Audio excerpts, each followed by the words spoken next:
नमस्कार, India report में आप सभी का स्वागत है। पश्चिम बंगाल में इस बार क्या होगा? टीएमसी की वापसी होगी, ममता बनर्जी की वापसी होगी, या फिर बीजेपी जिस तरह से दावे कर रही है कि 160 प्लस सीटों पर उसका कब्जा होगा और इस बार बीजेपी की सरकार पश्चिम बंगाल में बनेगी। कई लोग कह रहे हैं कि इस बार टीएमसी की वापसी नहीं हो पाएगी बल्कि बीजेपी की सरकार बनेगी। कई लोग इस तरह की बात भी कर रहे हैं कि जैसा पिछले बार का चुनाव था उसी तरह के नतीजे हो सकते हैं। कई कई तरह से अपने अपने तर्क रखने की कोशिश कर रहे हैं, लेकिन इंडिया रिपोर्ट की तरफ से जब लोगों से बातचीत की गई, जानकारों से बातचीत की गई, तो वहां पर नतीजे से पहले लोगों ने जिस तरह से नतीजा निकाल कर दिखाया, वाकई में एक बड़े आंकड़े के तौर पर इसे देखा और समझा जा सकता है कि पश्चिम बंगाल में इस वक्त क्या चल रहा है। पश्चिम बंगाल में आगे आपको बताऊंगा कि किस पार्टी को कितनी सीटें आ सकती हैं। यदि अभी भी चुनाव हो जाए वहां पर तो किस पार्टी को कितनी सीटें आएंगी, टीएमसी के खाते में कितनी जाएंगी, बीजेपी के खाते में कितनी जाएंगी, क्या इस बार दूसरी पार्टियों के खाते में सीटें बढ़ेंगी। ये तमाम ऐसे आंकड़े हैं जो थोड़ी देर के बाद हम आपको बताएंगे। लेकिन थोड़ा समझिए कि पश्चिम बंगाल में क्या चल रहा है। पश्चिम बंगाल में इस बार एसआईआर की वजह से सबसे ज्यादा हलचल, अगर किसी, वैसे तो 12 राज्यों और केंद्र शासित प्रदेशों में इस वक्त एसआईआर का काम चल रहा है, लेकिन पश्चिम बंगाल में सबसे ज्यादा इस पर हलचल बनी हुई है। ममता बनर्जी परेशान है। ममता बनर्जी को लगता है कि एसआईआर की वजह से उनकी हार तय है, इसलिए लगातार उनकी परेशानी दिख भी रही है, सुप्रीम कोर्ट तक जा रही है कि किस तरह से एसआईआर करा करके चुनाव आयोग टीएमसी सरकार को एक तरह से घेरने की कोशिश चुनाव आयोग की तरफ से किया जा रहा है। लेकिन सुप्रीम कोर्ट से भी जवाब मिल गया तो कि घुसपैठियों को क्या हिंदुस्तान में रखकर पाला पोसा जाएगा, स्वागत किया जाएगा। तो कहीं से भी ममता बनर्जी को कुछ भी ऑक्सीजन मिलता नहीं दिख रहा है, और इसीलिए कहा जा रहा है कि पश्चिम बंगाल में इस बार का जो चुनाव नतीजा होगा वो बहुत ही ऐतिहासिक होने वाला है। बहुत सारी बातें हैं। देखिए, इस बार का पश्चिम बंगाल जो चुनाव है वो दो तरफा भी नहीं दिख रहा है, क्योंकि एमआईएम बहुत ही जोश में है, बहुत ही उसका जोश हाई है। बिहार में जिस तरह से एक बड़ा रोड मैप उसने तैयार किया, 5 सीटों पर कब्जा एमआईएम की तरफ से किया गया, कुछ इसी तरह के रोड मैप के साथ वो पश्चिम बंगाल में उतरने की तैयारी कर चुका है। और पश्चिम बंगाल में अगर मुस्लिम आबादी की बात करें तो 30% के करीब है। वैसे कई लोग दावा करते हैं कि इसमें 10% घुसपैठी और रोहिंग्या मुसलमान है, सिर्फ 20% ही असली भारतीय मुसलमान है। और एमआईएम की तरफ से घुसपैठी और रोहिंग्या जैसे मुद्दों को उठाया नहीं जा रहा है, वो सीधे भारतीय मुसलमानों की बात एमआईएम की तरफ से की जा रही है। एक दूसरा फैक्टर वहां पर हुमायूं कबीर उठ खड़ा हुआ है, जिसने ऐलान किया था कि वो बाबरी मस्जिद खड़ा करेगा मुर्शिदाबाद में। वैसे टीएमसी की तरफ से बाहर निकाल दिया गया, लेकिन टीएमसी निकालने में देरी क्यों की, ये बड़ा सवाल है। और लोग इससे नाराज हैं कि हुमायूं कबीर जैसे लोग जो बकवास कर रहे थे बाहर बाबरी मस्जिद को लेकर, ऐसे लोगों को टीएमसी निकालने में इतनी देरी क्यों की। इस बात की नाराजगी जो हिंदू वोटर्स है उसमें ज्यादा है।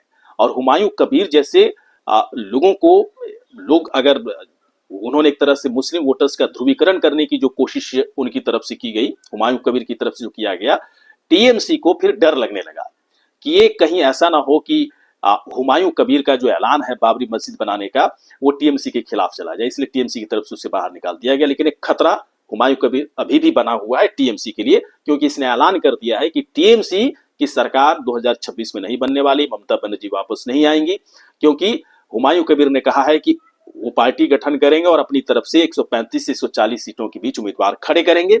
और ऐसा अगर होता है तो नुकसान किसका होगा, तो ममता बनर्जी का होगा।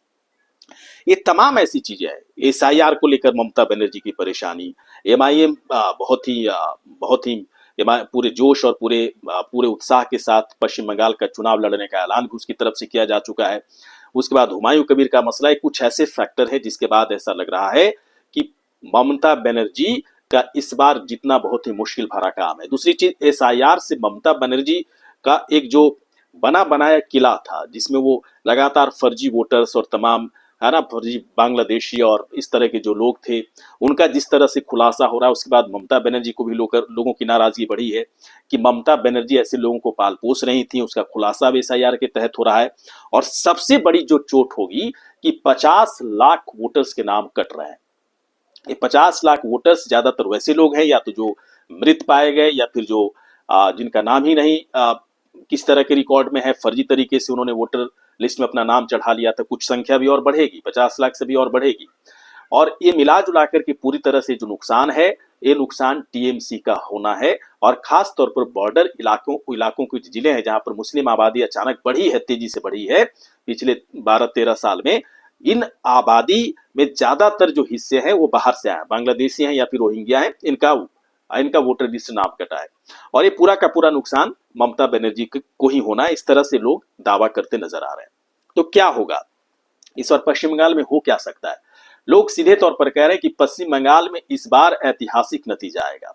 और नतीजा चुनाव ऐलान, तारीख का ऐलान होने से पहले लोग कह रहे हैं कि नतीजा आने से पहले, मतदान होने से पहले, चुनाव होने से पहले लोगों को समझ में आ गया है कि पश्चिम बंगाल में इस बार बीजेपी की सरकार आनी तय है और टीएमसी की सरकार जा रही है।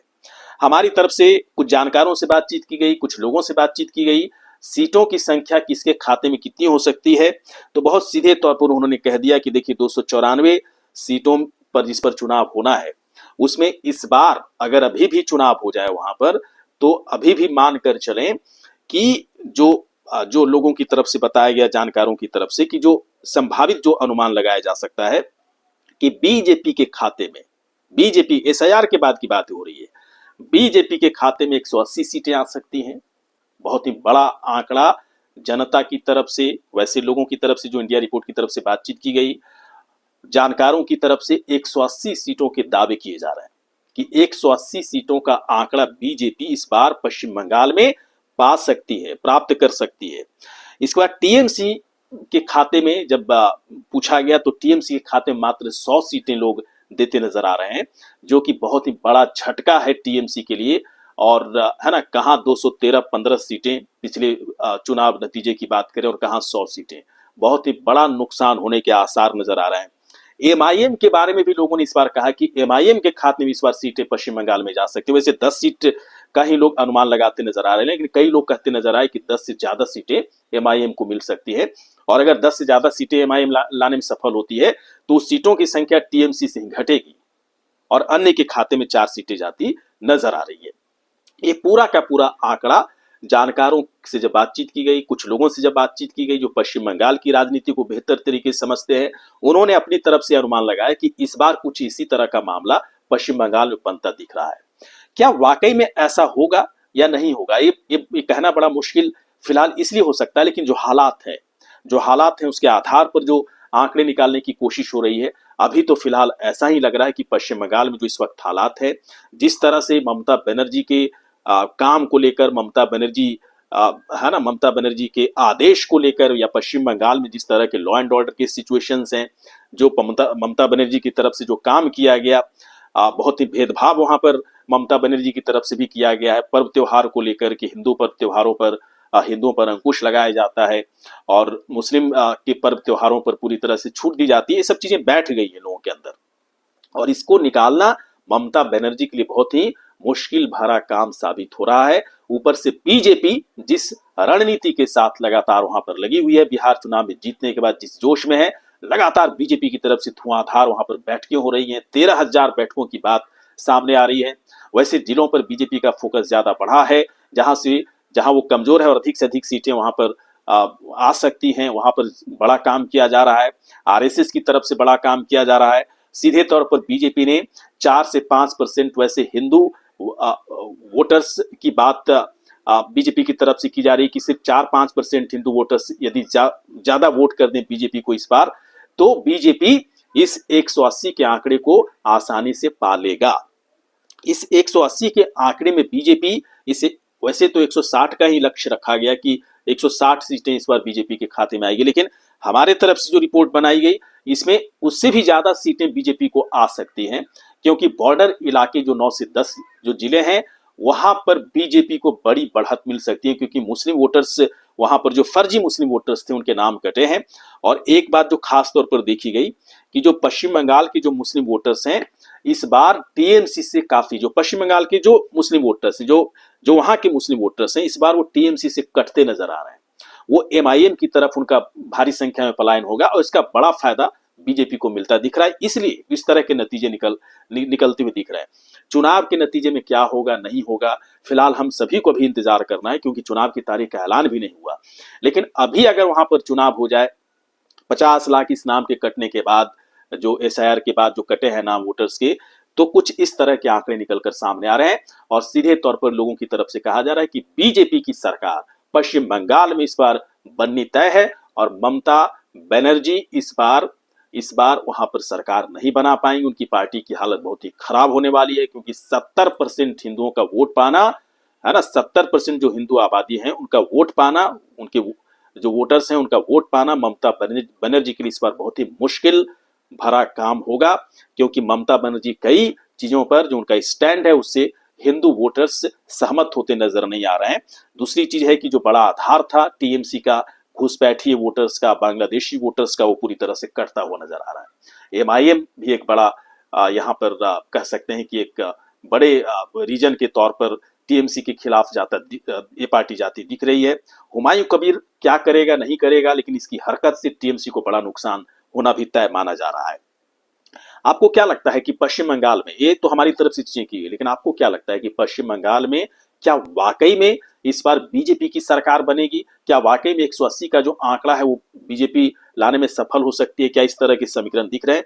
यदि आपके दिमाग में इस सवाल का कोई सही है ना, तमाम कैलकुलेशन और चुनावी समीकरण को देखते हुए कुछ चीजें समझ में आती हो, तो आप कमेंट बॉक्स पर जाकर आप अपनी राय रख सकते हैं।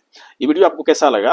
हमारी तरफ से जो जानकारी दी गई, अगर ये जानकारी आपको अच्छी लगी हो तो आप इस जानकारी को शेयर करें, लाइक करें, साथ ही साथ आप हमारे चैनल को सब्सक्राइब करें।